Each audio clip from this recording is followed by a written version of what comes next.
বুজুর্গদের যত মাজার আছে, বুজুর্গদের যত কবর আছে, সেই কবরগুলোকে যারা পাকা করেছে অনেক বড় গুনাহের কাজ করেছে। সেই কবরগুলোর উপর যারা দালান কোঠা নির্মাণ করেছে, কোন ইমারত নির্মাণ করেছে, সুস্পষ্ট আল্লাহর নবীর সহিহ হাদিস লঙ্ঘন করে তারা বুজুর্গদেরও অভিশাপ করিয়েছে। আল্লাহর নবীর হাদিসের বিরোধিতা করে তারা বড় ধরনের পাপ করেছে। এই সব কথাগুলি তার আপন জায়গায় সঠিক, তবে মনে রাখতে হবে এই সকল বড় বড় বুজুর্গ, শাহজালাল মুজাররদে আমানি, খানজাহান আলী, শাহফারান রহমতুল্লাহ আলাইহি, বায়াজিদ বুস্তামি, সমস্ত বড় বড় বুজুর্গ যাদের কবর পাকা করেছেন, এই কবরগুলো এই সমস্ত বুজুর্গরা পাকা করেন নাই। পাকা হয়েছে ওনাদের মৃত্যুর আগে না পরে? তাহলে মৃত্যুর পরে যেটা পাকা হলো ওটা ওনারা করছেন না পরবর্তীতে কেউ করেছে? পরবর্তীতে যারা করেছে তারা ভুল করেছে, অন্যায় করেছে। তারা যখন অন্যায় করেছে, এরপরে সেই বুজুর্গদের কবরগুলোকে কেন্দ্র করে শিরক বিদআতের আখড়া বসিয়েছে কিছু মানুষ। কাজেই এই ক্ষেত্রে আল্লাহর পয়গম্বরের সিরাত অনুযায়ী আমাদের কর্মপন্থা হতে হবে, আমাদের এই সকল কবরগুলো থেকে শিরক এবং বিদআত নির্মূল করতে হবে, এমন ভাবে করতে হবে যেন মানুষ বিভ্রান্তির শিকার না হয়। কেউ যেন প্রকৃত অর্থে আমরা যারা শাহজালালের উত্তরসূরি, প্রকৃত অর্থে আমরা যারা শাহজালাল থেকে আল্লাহু আকবারের ধ্বনির শিক্ষা গ্রহণ করেছি, প্রকৃত অর্থে আমরা যারা শাহজালালের চেতনায় উদ্বুদ্ধ হয়ে গৌর গোবিন্দদের বিরুদ্ধে রুখে দাঁড়াবার প্রেরণা পেয়েছি, কেউ যেন আমাদের বিরুদ্ধে বিষোদ্গার করার সুযোগ না পায়, সেই বিষয়ে খেয়াল রাখতে হবে। এজন্য বুজুর্গদের কবরগুলোর সঙ্গে এমন কোন আচরণ করা যাবে না যাতে সাধারণ মানুষ, মূর্খ মানুষ, অজ্ঞ মানুষরাও মনে করতে পারে যে ইনারা বুজুর্গদের সঙ্গে বেয়াদবি করতেছে। এমন কোন আচরণ করা যাবে না।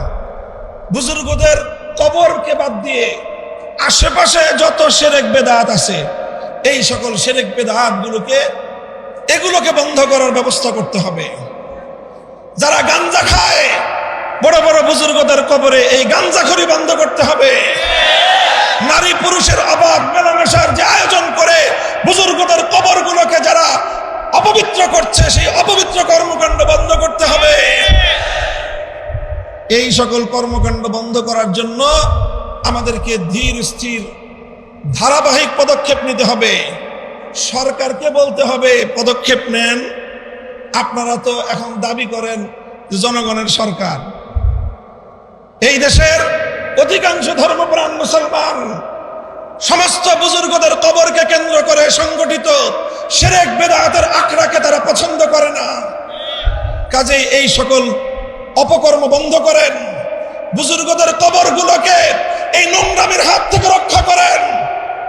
এই সমস্ত বুজুর্গানে দিন, শাহজালাল মুজাররদে আমানি, শাহফরান রহমতুল্লাহ আলাইহি, খানজাহান আলী রহমতুল্লাহ আলাইহি, বায়াজিদ বুস্তামি রহমতুল্লাহ আলাইহি, আমার প্রস্তাব হলো এই সকল কবরগুলো, এই সকল মাজারগুলোকে কেন্দ্র করে যেই অপচক্র, যেই সকল শিরক বিদআতের নোংরামির আখড়া গড়ে উঠেছে, এগুলোকে উপড়ে ফেলে, এগুলোকে উৎখাত করে প্রত্যেকটা মাজারের মধ্যে হাক্কানি মাশায়েখদের খানকাহ কায়েম করা হোক। খালি ভেঙে দিলে হবে না, সাধারণ আখড়া ভেঙে দিলে কাজ শেষ হবে না। প্রত্যেকটা কবরের সেখানে খানকাহ কায়েম করে হাক্কানি সিলসিলার মাশায়েখদেরকে বসায় রাসূল আকরাম সাল্লাল্লাহু আলাইহি ওয়াসাল্লামের মৌল এক কর্মসূচি তাজকিয়া এবং ইসলাহের কাজ সেখান থেকে শুরু করতে হবে। বায়াত করেন, কাকে কোন মাজারে বসাবেন ঠিক করেন, কাকে কোন মাজারে। শাহজালাল মুজাররদে আমানির মাজারে এমন এক বুজুর্গ দিবেন যিনি শুধু তসবিহ জপে না, শাহজালাল মুজাররদে আমানির মতো গৌর গোবিন্দের বিরুদ্ধে জিহাদেও যেতে পারে। আর বাকিগুলো আপনারা বলেন। আমি একটা কথা বলে দিলাম শুধু, ইনশাআল্লাহ উলামায়ে কেরাম আমরা এইভাবে কাজ করব। কথা ঠিক? 3 নম্বর কথা আমার, এই সকল জায়গাগুলোতে আমরা ছাড় দিব, অন্যান্য জায়গাগুলোতে ধীর স্থিরে আমরা পদক্ষেপ নিব। আমরা আল্লাহ রসুল সাল্লাল্লাহু আলাইহি ওয়াসাল্লামের যে কর্মপন্থা ছিল, ধারাবাহিকভাবে ধীরে ধীরে তাদাররুজান মা'আত তাআন্নি, ধীরে ধীরে আমরা এক একটা বিষয়কে পদক্ষেপ গ্রহণ করে বাস্তবায়নের দিকে অগ্রসর হয়ে যাব। শুধু একটা বিষয়ে কোনো নম্রতার সুযোগ আমাদের কাছে নাই, সেটা হলো আমার নবীর ইজ্জত। এখানে কোনো সুযোগ নাই। আল্লাহর কসম খেয়ে বলি, আমার পয়গম্বরের ইজ্জতের উপর আঘাতকারী আমার নবীকে যদি কেউ গালি দেয়, এক মুহূর্তের জন্য আমার পয়গম্বরের ইজ্জতের প্রশ্নে কারো সঙ্গে আপোষ করা যাবে না।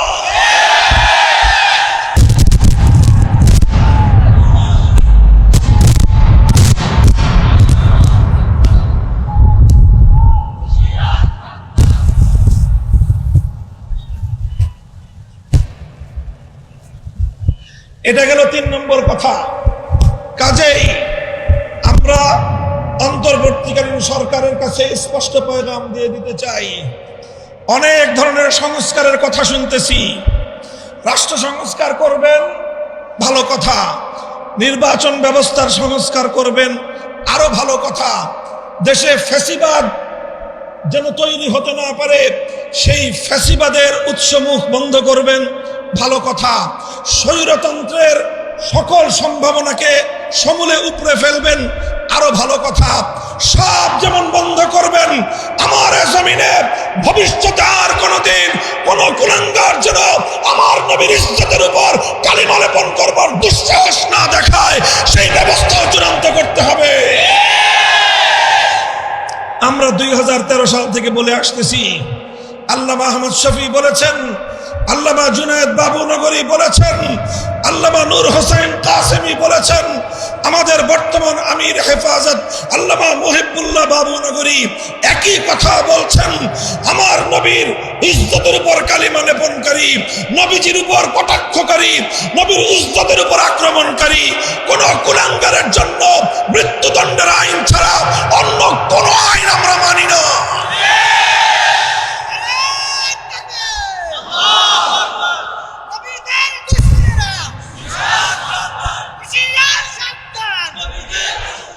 কাজেই এই কথা আমরা বলবো। মাঝে মাঝে এই যে সাম্প্রদায়িক সংঘাতের যে একটা আবহ তৈরি করা হয় অধিকাংশ ক্ষেত্রে, আমার নবীকে যদি কেউ গালি দেয়, তার পূর্ববর্তী ধর্ম পরিচয় কি সেটা আমাদের বিবেচনা করার এক মুহূর্তের জন্য সময় নাই। তার নাম যদি রাজীব হায়দার হয়, তার ব্যাপারে আমাদের যেই করণীয় হবে। তার নাম যদি কোনো ঘোষ হয়, তার ব্যাপারে আমাদের ফয়সালা বিন্দুমাত্র ভিন্ন কিছু হবে না। আমার নবীর ইজ্জতের উপর কটাক্ষকারীর একটাই পরিচয়, নবীজিকে যে দুশ্মন তার একটাই পরিচয়, নবীজিকে যে গালি দেয় তার একটাই পরিচয়। তার কোনো ধর্ম পরিচয় নাই, তার কোনো রাজনৈতিক পরিচয় নাই, তার কোনো গোষ্ঠীর পরিচয় নাই, তার কোনো বর্ণের পরিচয় নাই, তার কোনো ভাষার পরিচয় নাই। আল্লাহর পয়গম্বরের কোন 200 কোটি উম্মতের কাছে তার একটাই পরিচয়, সে গুস্তাখে রাসূল, সে নবীর বিচ্ছবি, নবীর উপর আক্রমণকারী, সে নবীর দুশ্মন, সে মানবতার দুশ্মন। তার একটাই শাস্তি, মৃত্যুদণ্ড কার্যকর করো।